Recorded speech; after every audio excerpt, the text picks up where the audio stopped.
Bonjour à tous. Pour cette vidéo, je vais vous lire une partie d'un petit livre dont vous avez peut-être déjà entendu parler. Il s'agit du livre Indignez-vous de Stéphane Hessel. Alors c'est un livre qui est vraiment pas long, du coup je pense que c'était assez intéressant. Je pense que ça peut être intéressant de le lire en totalité dans des vidéos ASMR. Alors je vais commencer par vous lire la 4e de couverture.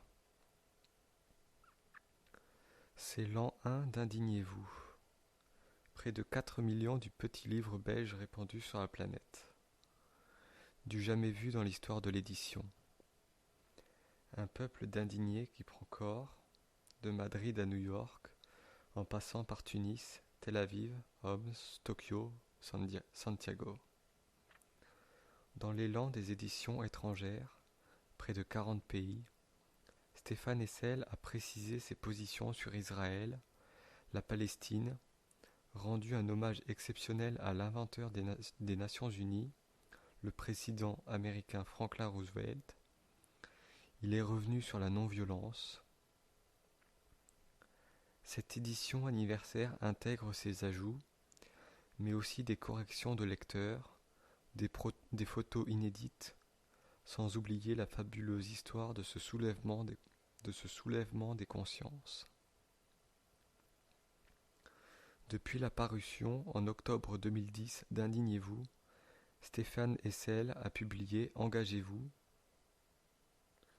avec Gilles Van der Putten, édition de l'Aube, Résistance pour une Birmanie libre avec Aung San Suu Kyi, Don Quichotte édition, Le chemin de l'espérance avec Edgar Morin Fayard, Tout compte fait ou presque, Libella Maran Shell. Si tu n'espères pas, tu ne rencontreras jamais l'inespéré. Héraclite, fragment 21.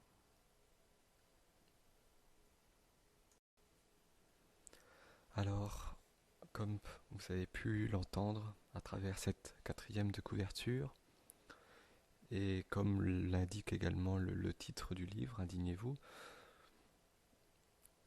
il s'agit d'un court livre, une trentaine de pages, dans lequel Stéphane Hessel, l'auteur, va défendre une idée comme quoi l'indignation, c'est quelque chose donc d'important qui permet de rester éveillé, de critiquer, de rester éveillé à ce qui nous entoure, aux inégalités, aux choses qui ne vont pas dans le bon sens, etc. Et que c'est la base d'une conscience éveillée.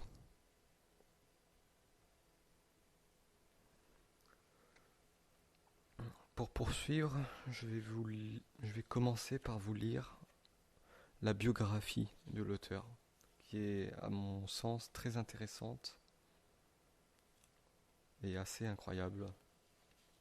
Vous allez très vite comprendre pourquoi.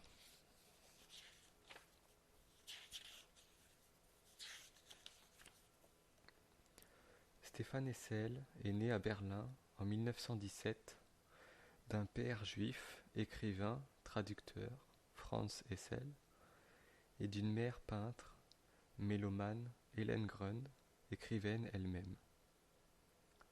Ses parents s'établissent à Paris en 1924 avec leurs 2 enfants, Ulrich, l'aîné, et Stéphane.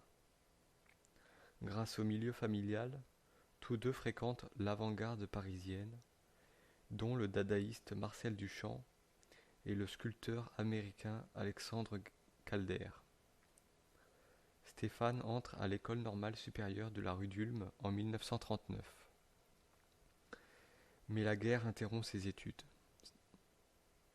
Naturalisé français depuis 1937, il est mobilisé et connaît la drôle de guerre. Voit le maréchal Pétain brader la souveraineté française Il sera jugé à la Libération pour haute trahison et frappé d'indignité nationale. Stéphane Hessel, en mars 1941, rejoint la France libre du général de Gaulle à Londres. Il travaille au bureau de contre-espionnage, de renseignement et d'action, le BCRA. Par une nuit de fin mars 1944, il est débarqué clandestinement en France sous le nom de code Gréco, avec pour mission d'entrer en contact avec les différents réseaux parisiens, de trouver de nouveaux lieux d'émission radio pour faire passer à Londres les renseignements recueillis en vue du débarquement allié. Le 10 juillet 1944, il est arrêté à Paris par la Gestapo sur dénonciation. On ne poursuit pas quelqu'un qui a parlé sous la torture, écrira-t-il dans un livre de mémoire. Danse avec le siècle en 1997. Après des interrogatoires sous la torture, l'épreuve de la baignoire notamment, mais il déstabilise ses tortionnaires en leur parlant. Après des interrogatoires sous la torture, l'épreuve de la baignoire notamment, mais il déstabilise ses tortionnaires en leur parlant allemand, sa langue natale. Il est envoyé au camp de Buchenwald en Allemagne le 8 août 1944, donc à quelques jours de la libération de Paris. À la veille d'être pendu, il parvient in extremis à échanger son identité contre celle d'un Français décédé du typhus dans le champ. Sous son nouveau nom, Michel Boitel, fraiseur de métier, il est transféré au camp de Rottelberode, à proximité de l'usine de train d'atterrissage des bombardiers allemands, les Junker 52. Mais heureusement, sa chance éternelle, il est versé au service comptabilité. Il s'évade. Repris, il est déplacé au camp de Dora, où sont fabriqués les V1 et V2, ces fusées avec lesquelles les nazis espèrent encore gagner la guerre. Affecté à la compagnie disciplinaire, il s'évade à nouveau, et cette fois pour de bon. Les troupes alliées se rapprochent de Dora. Enfin, il retrouve Paris, sa femme Vitia, la mère de ses 3 enfants, 2 garçons et une fille. Cette vie restituée, il fallait l'engager, écrit l'ancien de la France libre dans ses mémoires. En 1946, après avoir réussi le concours d'entrée au ministère des Affaires étrangères, Stéphane Hessel devient diplomate. Son premier poste est aux Nations Unies, où, cette année-là, Henri Laugier, secrétaire général adjoint des Nations Unies et secrétaire de la Commission des droits de l'homme, lui propose d'être son secrétaire de cabinet. C'est à ce titre que Stéphane Hessel rejoint la commission chargée d'élaborer ce qui sera la Déclaration universelle des droits de l'homme, et composée de 12 membres. On considère que sa rédaction fut, pour l'essentiel, le fait de Eleanor Roosevelt, la veuve du président Roosevelt décédé en 1945, féministe engagée, présidente de la commission, Pen Chun-chang, pour la Chine de Chiang Kai-shek et non de Mao. Son vice-président, ce dramaturge et philosophe, affirma que la déclaration ne devait pas être le reflet des seules idées occidentales. Charles Habib Malik, du Liban, rapporteur de la commission, souvent présenté comme la force motrice avec Eleanor Roosevelt. René Cassin, de France, juriste et diplomate, président de la commission consultative des droits de l'homme auprès du Quai d'Orsay. On lui doit la rédaction de plusieurs articles et d'avoir su composer avec les craintes de certains États, y compris la France, de voir leur souveraineté coloniale menacée par cette déclaration. Il avait une conception exigeante et interventionniste des droits de l'homme. John Peters Humphrey, du Canada, Avocat et diplomate, proche collaborateur de Laugier, il écrivit la première ébauche, un document de 400 pages.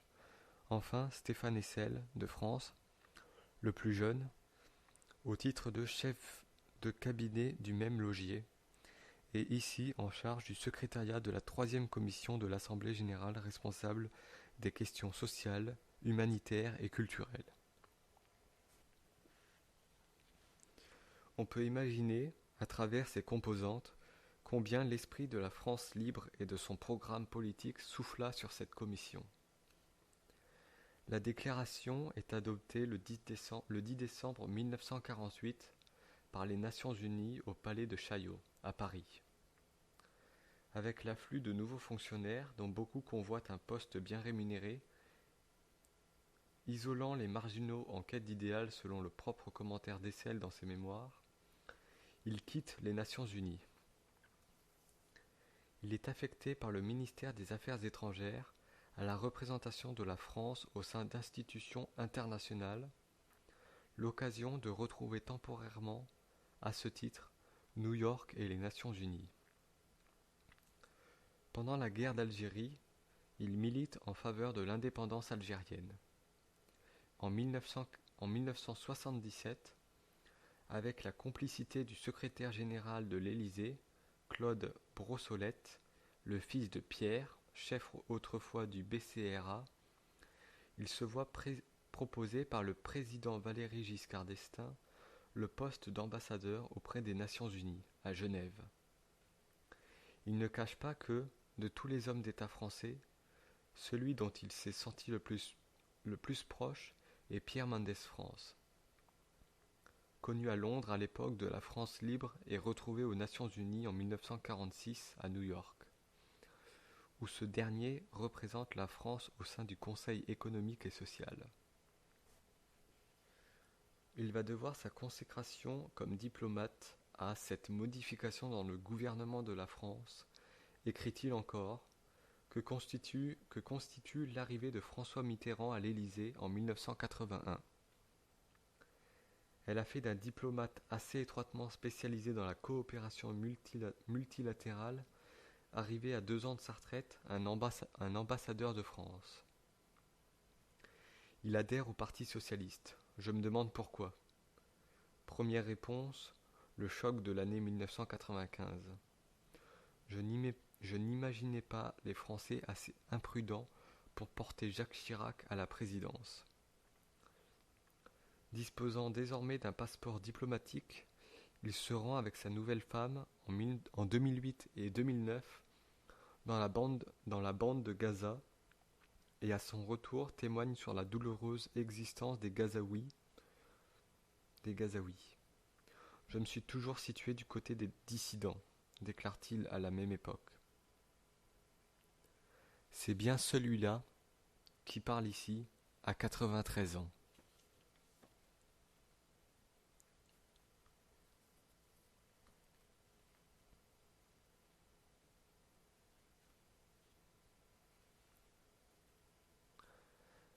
Voilà, je vais m'arrêter ici pour cette vidéo. Cela fait longtemps que je n'avais pas fait de vidéo ASMR, d'ailleurs je n'en ai pas encore fait beaucoup, c'est ma 3e. Disons que je n'ai pas beaucoup de temps, et bien que l'envie soit là, j'ai du mal à trouver le temps pour tourner des vidéos. Alors n'hésitez pas à me donner votre avis sur cette vidéo. Je ne suis pas encore assez rodé au niveau du son, du timbre de la voix, etc. Donc si vous avez des commentaires, n'hésitez pas. Et si cette 4e de couverture et cette biographie vous ont intéressé, vous pouvez également laisser un petit commentaire pour m'en informer et je vous assure que cela me motivera d'autant plus à poursuivre la lecture de ce livre, du moins à commencer véritablement la lecture. vous remercie pour votre écoute. Je vous dis à la prochaine.